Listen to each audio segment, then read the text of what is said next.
അത്യുന്നതന്റെ സംരക്ഷണത്തിൽ വസിക്കുന്നവനും സർവശക്തന്റെ തണലിൽ കഴിയുന്നവനും കർത്താവിനോട് എന്റെ സങ്കേതവും എന്റെ കോട്ടയും ഞാൻ ആശ്രയിക്കുന്ന എന്റെ ദൈവവും എന്നു പറയും.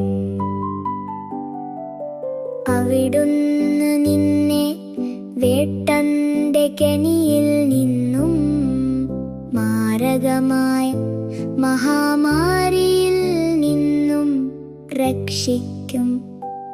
തന്റെ തൂവലുകൾ കൊണ്ട് അവിടുന്ന് നിന്നെ മറച്ചുകൊള്ളും. അവിടുത്തെ ചിറകുകളുടെ കീഴിൽ നിനക്ക് അഭയം ലഭിക്കും. അവിടുത്തെ വിശ്വസ്തത നിനക്കു കവചവും പരിചയുമായിരിക്കും. രാത്രിയിലെ ഭീകരതയെയും പകൽ പറക്കുന്ന അസ്ത്രത്തെയും നീ ഭയപ്പെടേണ്ട.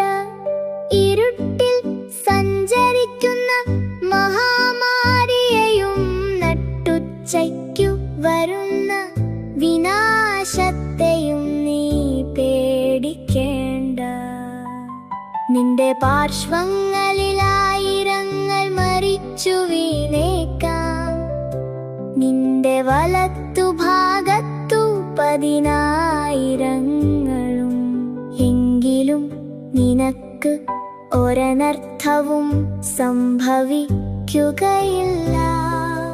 ദുഷ്ടരുടെ പ്രതിഫലം നിന്റെ കണ്ണുകൾ കൊണ്ടു തന്നെ നീ കാണും. നീ കർത്താവിൽ ആശ്രയിച്ചു അത്യുന്നതനിൽ നീ വാസമുറപ്പിച്ചു.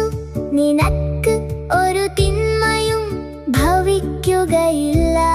ഒരനർത്ഥവും നിന്റെ കൂടാരത്തെ സമീപിക്കുകയില്ല.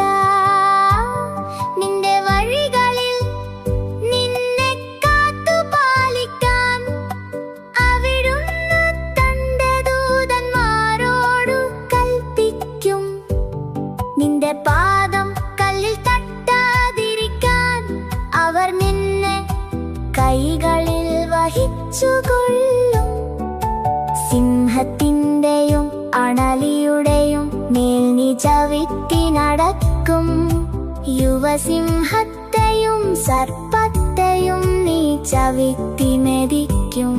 അവൻ സ്നേഹത്തിൽ എന്നോട് ഒട്ടി നിൽക്കുന്നതിനാൽ ഞാൻ അവനെ രക്ഷിക്കും.